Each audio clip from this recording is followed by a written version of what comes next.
This is the Messiah Hour with Ari Louis. All right, welcome everyone to today's episode of the Messiah Hour here on IsraelSportsAndNewsRadio.com. Thank you for joining us. We have a great show today. If you'd like to email us throughout the program, you can do so at messiahhour@gmail.com, or you can email the station at IsraelSportsAndNewsRadio@gmail.com. Also, if you'd like to make a financial contribution to the program, you can do so through my PayPal account, which is IsraelSportsRadio@yahoo.com. The PayPal account is different than the email and the station email, so I'll repeat it one more time, IsraelSportsRadio@yahoo.com. Of course, one of the biggest stories, if not the biggest story in Israel going on right now, are the protests due to an Ethiopian soldier who was brutally hit and hurt by the police of Israel, where there's still a lot of confusion exactly what occurred and what's going to happen in the future. And on the line right now, back to the program, is Drora Melch. Drora, how are you doing out there?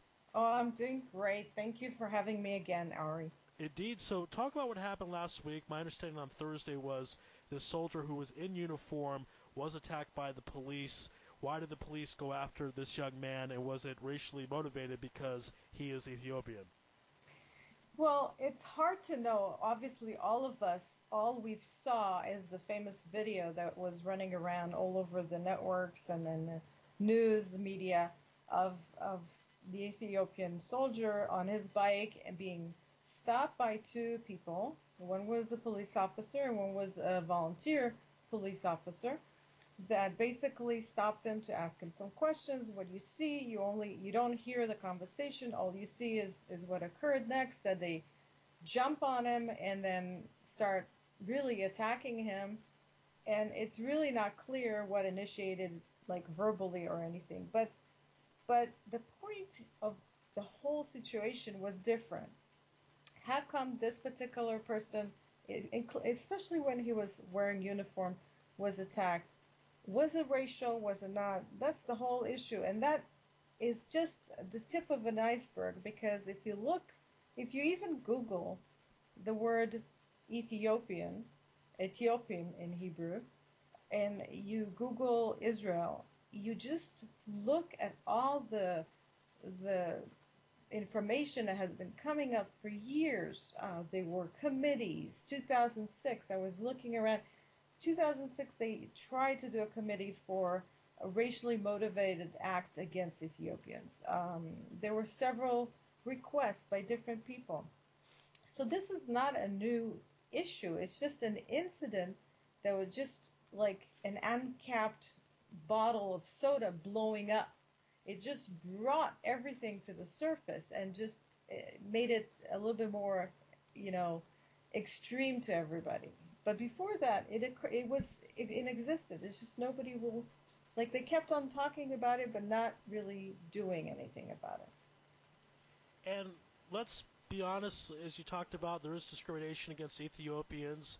Why exactly? Is it color of skin? Is it the fact that Ethiopia is a country that's maybe more impoverished than, let's say, the United States or some of the Anglo countries? So are the Ethiopians looked down upon for money reasons? What's your personal guess? Obviously, it's hard to know what's going on in people's minds, but there for sure is discrimination. What's your personal theory of why it takes place?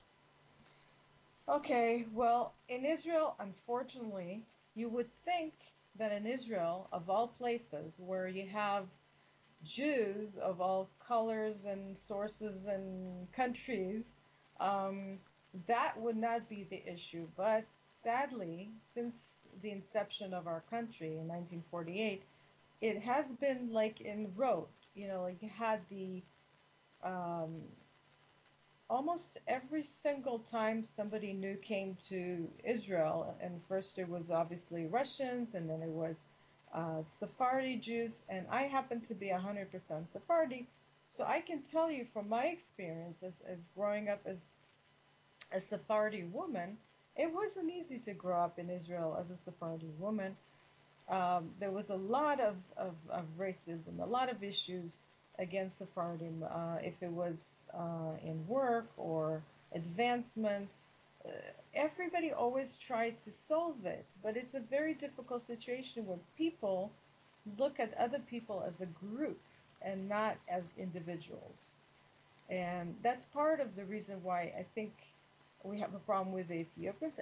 Add to that the fact that there's always been, you know, a put down towards, I hate to say the word black because it's something that I personally think is offensive, but that's the way the whole situation is being seen, as they are black and we are white, and it's really, really sad. It for sure is sad. It's one of the darker things that's going on in Israel, and I do appreciate you talking about it because a lot of people don't want to talk about it. And even though it's a complex issue, perhaps these protests is it a sign or a way that we can get some type of solution? Or if you were in charge, your prime minister, what would be the solution? How do you fix this type of prejudice and racism? I'm glad you asked because there has to be, some sort of a solution being brought to the surface because this has been going on many times for different groups. Every time there's a new group coming to Israel, it's happening again. I'm so glad that there was some sort of a meeting between the prime minister and the soldier involved, and I think it's really to be on top of it. Everybody has to really be proactive, but I think it's a little late because I feel like this has been brewing for so many years since they came. Um, MK Barco mentioned a couple of statistics, which I thought is mind-boggling. From the Ethiopian that are going into the IDF, you have more than 50% women are going to the army than the average. Okay, 50% more than the average, persons that are conscripted. And then you have, I'm trying to remember if it was 91% of all the men are going into active roles in the army, which is just mind-boggling how much they're feeling so Zionist, so they want to be contributing. And then again, you look at that and then compare it to the attitude of the society as in general, and the jokes and all kinds of put downs that there is. And again, just Google the words Ethiopian and Israel, and you'll just get all this things online of attacks and put downs and incidents. This is not the first incident, and it, unfortunately, I really hope it's the last, but unfortunately, it's not. If you look at the news, it's not the last being reported. So all of this together, I would have looked at it and taken it into consideration as a problem, and looked at the major idea that when you bring a new group, you need to sit with the leaders of that group and look into what they need and not what you think they need. Because I think every time you have a new group in Israel, everybody tries to put them through the grinder, I call it, the general grinder. We just need to absorb them, and we absorb them the same way. There's a formula, some sort of a square, and they have to fit into the square. And that kind of an attitude in absorption is wrong. They're individuals, they have their own needs, they're coming from a country that is absolutely the opposite of American Western type, or even Israeli of today, of modern Israel. And you try to take these group and put them through a square of a regular absorption, it doesn't work. I feel like a miss here, a huge miss. And it really influenced their whole entire lives in the wrong way. Again, this is the Messiah Hour here on IsraelSportsNewsRadio.com. Thank you for joining us. Of course, the email is messiahhour@gmail.com, and we're talking about the protest going on currently in regards to the Ethiopian soldier who was attacked by the police. Now, before we continue with the protests, I wonder if you could talk a bit about the Ethiopian people, because my experience and experience of other people I've spoken with, they are some of the most hardest working people in Israel. Very often they are high in the military officers, because they appreciate being in Israel more probably than other groups. So I wonder if you could talk a bit about how sad, prejudice is sad in general, but even all the more so with these Ethiopians, because they are really a tremendous asset to Israel. They are indeed. I mean, they're very strong physically. They're very, very motivated. They're very family oriented. Unfortunately, a lot of those assets were not looked at in their context as a group, okay? And dealt with Lewis properly Show. because when they brought them and Welcome just everyone to dumped them today's episode literally of into Messiah the Hour. The Israeli society is a lot different. It's a lot more like the American society where you have less familial type of grouping, and it's not you don't have so much respect to the parents. Like it was really a very family oriented type of network of villages that's the way they lived in Ethiopia. And they come here and they have to live like us, like here in like more disconnected, less familiar, less in a group of people together, doing things together. And that's sad because it just brought a lot of mismatch between their way they are used to and the way they were required to. And that should have been addressed, and it still should be addressed, but to bring them to now, this whole frustration and it's racism, pure and simple racism. It's the same racism there was towards us, and I'm saying as an Iraqi Sephardi woman, I've I remember being a child. I grew up in North Tel Aviv, which is a very rich area. I remember not being invited to parties because I was that and they were that. And it wasn't, it was racism. I spoke with friends of mine later on because as a kid, you don't really realize that. You don't understand why they go there and you go there. Or This is the Messiah Hour with Ari later, Louis. the government was doing all Welcome kinds everyone of to today's programs episode to of Messiah promote Hour, Sephardi hosted by Ari women Louis. and Thank you men for joining us. into universities and different to just adjust the percentages because in the population you had like about like 50% or about that range, and then you had only like 10 to 20% in university and higher education, which was a little bit of a discrepancy there. The same thing should be done for Ethiopians. I think there should be some sort of programs that help them address their needs.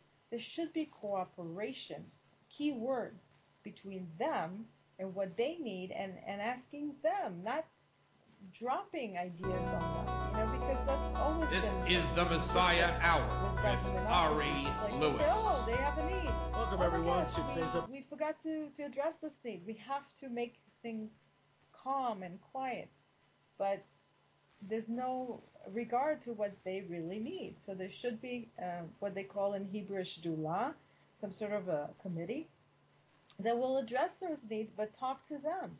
Talk Ari to their leaders. Louis. Talk to people that understand and bring Welcome everyone to today's episode of the people or Messiah the Hour, leaders hosted of by this, Ari Louis. Thank you for joining us. If you'd big like to well email us to throughout the the program, you table can do and so at speak to them. arilewishow@hotmail.com, See what they need. See what or they you can feel email the is station at could Israel solve Sports the problem. at newsradio@gmail.com. All right, again, this is the Messiah Hour here on Israel Sports and newsradio.com. Thank you for joining us. Again, email messiahhour@gmail.com.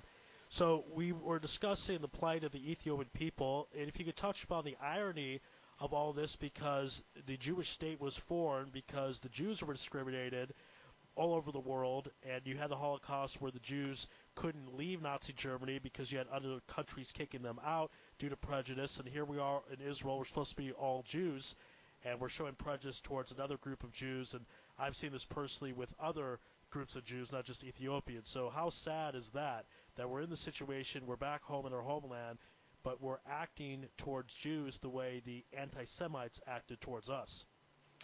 It's extremely absurd. Messiah because Hour with really, Ari Louis. biologically, our epidermis, which is the little Welcome thin everyone to skin that today's we have episode on of the each one Messiah of us Hour, is hosted by just Ari a few Louis. Thank you for millimeters, joining us. okay? If you'd like And to email us it's throughout pretty the much program, under you can that. We all have the same blood and veins, and everything is the same.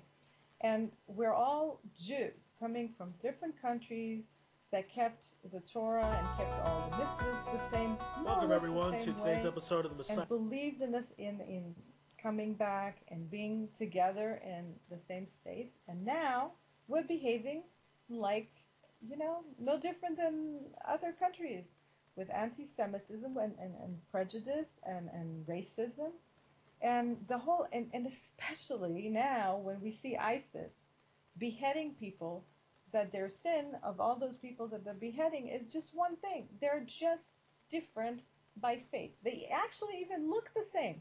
If you look at two people that are from Iraq and one is a Christian and one is a Muslim, they look almost, or in most cases, the same.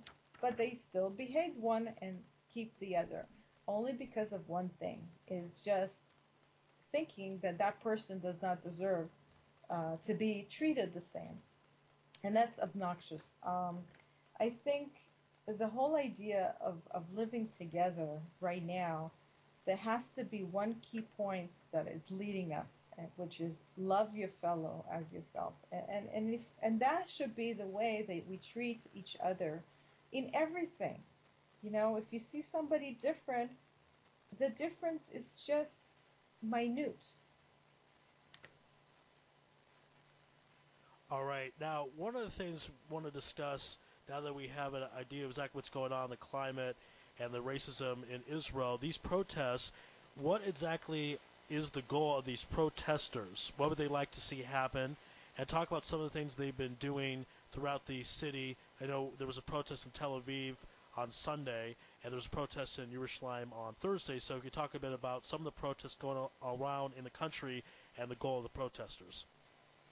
Well, the beginning of the protest was really, as I said before, it was like a soda bottle that was, shaked and just blew, okay? It was just a natural stress that was accumulated and just got out.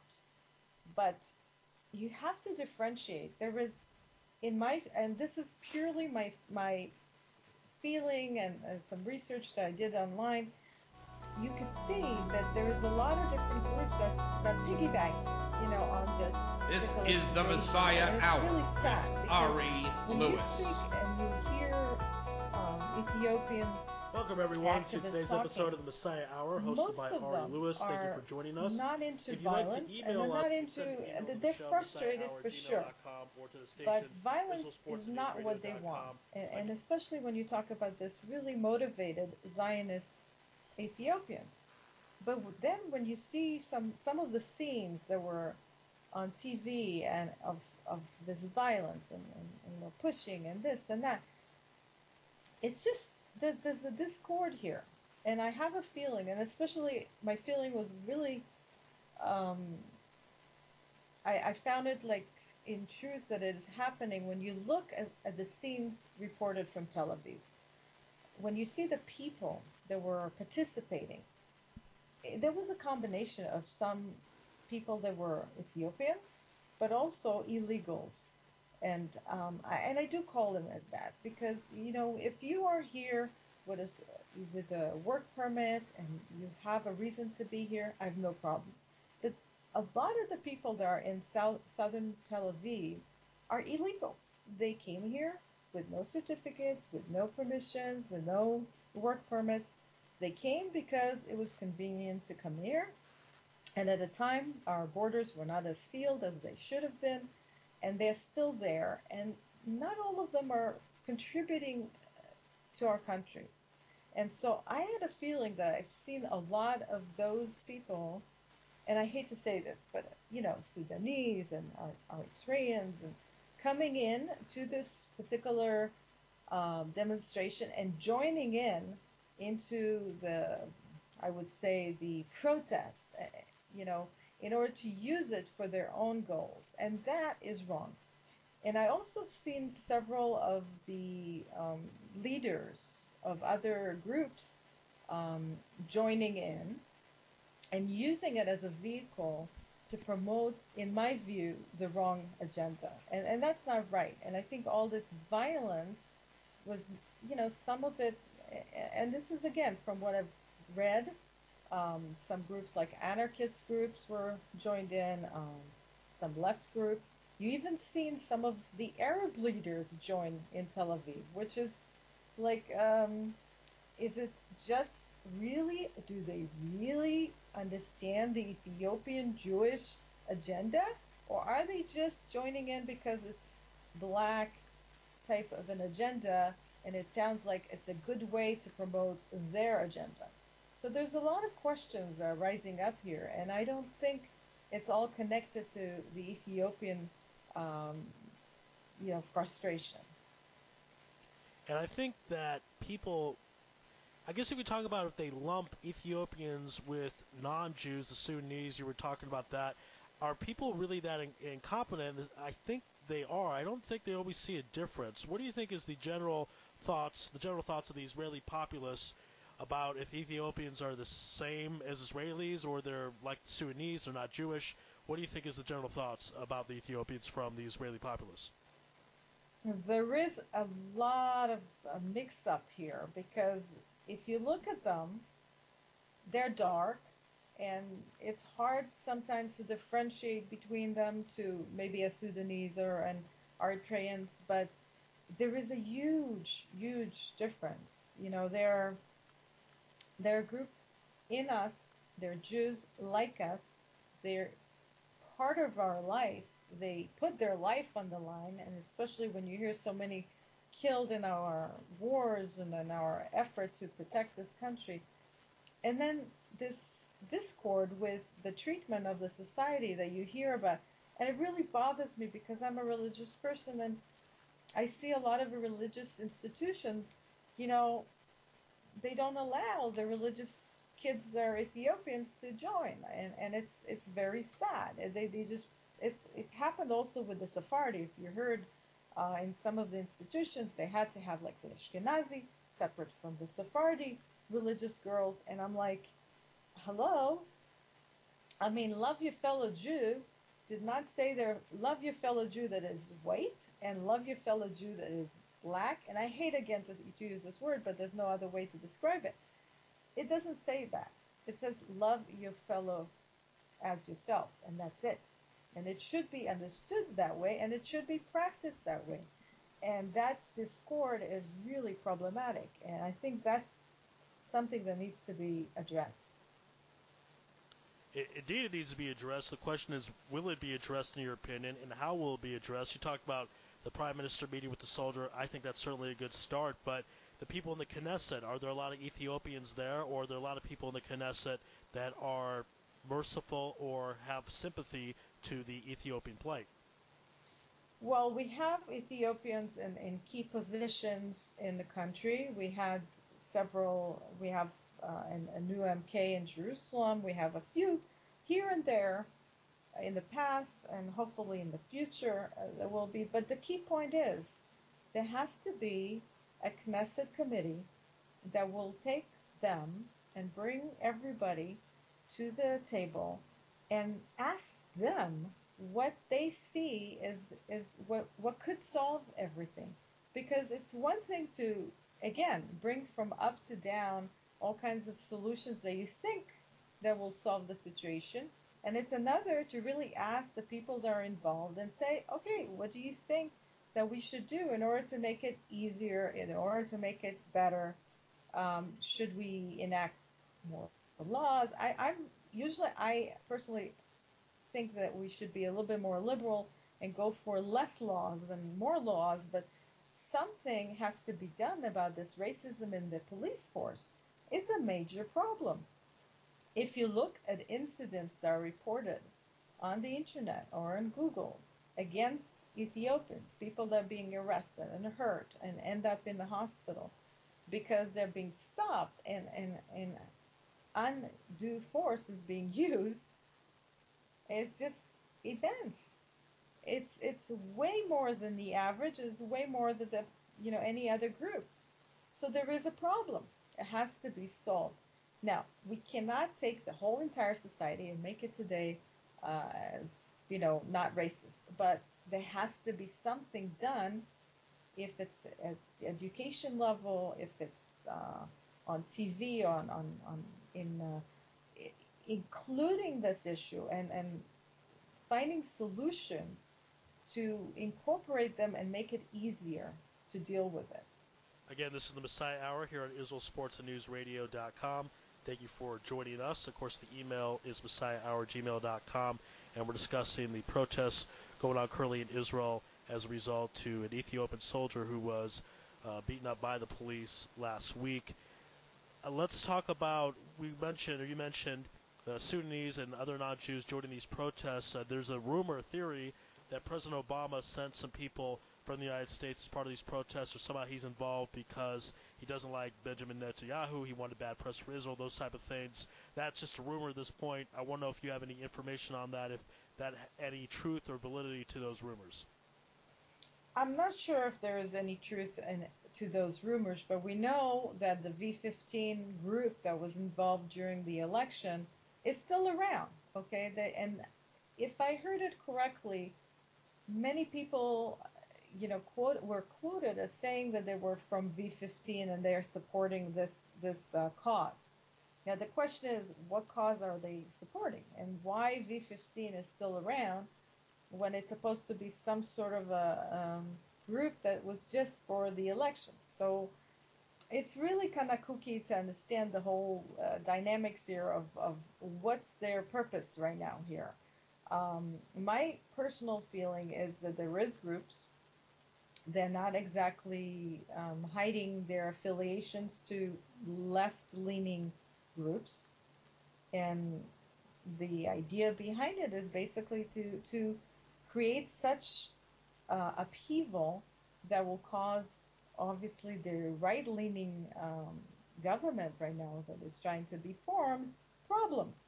And it's not connected to the Ethiopians. It's just basically using the vehicle of this unrest for their cause. And I think this is totally wrong. All right. Last question we have for you. Do you happen to know of the next upcoming protests that will occur? Because some of these protests are getting such attention that they want to really plan it out and have other people come. So do you know what's next on the horizon for these protesters, and what's going to happen in the future with this whole situation? I know that a lot of them are re-evaluating this situation of the protests, because they also saw what happened in the last two, like in Tel Aviv and Jerusalem. And I don't think many of them appreciate all the violence that was displayed and all the using them as a vehicle to push other agendas. And they also understand that this violence is not going to get them. And, whoever you see that is talking is very dismayed, I think, personally. This is only my thoughts, that from the whole situation that occurred. And I don't see it as being good for them or good for the cause, is correcting this issues of racism and trying to solve it and further their there is an agenda here to stop this racism, and it's an ongoing one, and it's for years. So I think in general ways they might stop it, because I think they also can see the damage that is being caused in the Israeli society to their image. Because until now, everybody, as you said at the beginning, saw them as a very good, hardworking, and Zionists, and incorporating their lives into our lives, and very, very good. And suddenly you see this visions, and you see it on TV of violence, and people are hurt, and police officers are hurt, and that's wrong. And one thing I wanted to say about police officers, there is an issue with the police that has to be addressed. A lot of problems of violence within the police and towards other people through the police. And it should be addressed. There's two issues here. One is the racism, and one is the violence of the police. Those two issues has to be addressed by the Knesset and has to be dealt with really strongly, because they're ongoing. Yeah, excuse me. Yeah, and it's kind of sad that this had to take place to kind of really wake us up of what's going on. But in some sad way, I'm happy it happened, because this is a problem that needs to be taken care of. We've been ignoring it for a long time, trying to sweep it under the rug. And as the saying goes, when you sweep something under the rug, you're going to trip over it. And I think that's what happened here. As you said very well, this is just a situation that exploded. It's been on the surface for a long time, a lot of attention. So I hope there is a proper solution. I hope everyone takes it seriously, especially people in the Knesset. And Drora, we thank you for your time. Before we let you go, people like to read more of your work or follow you. Where should they go? Well, I have information on Facebook. We have a page on our work that we do for One State for Israel. We continue this work and expanding and getting more activists.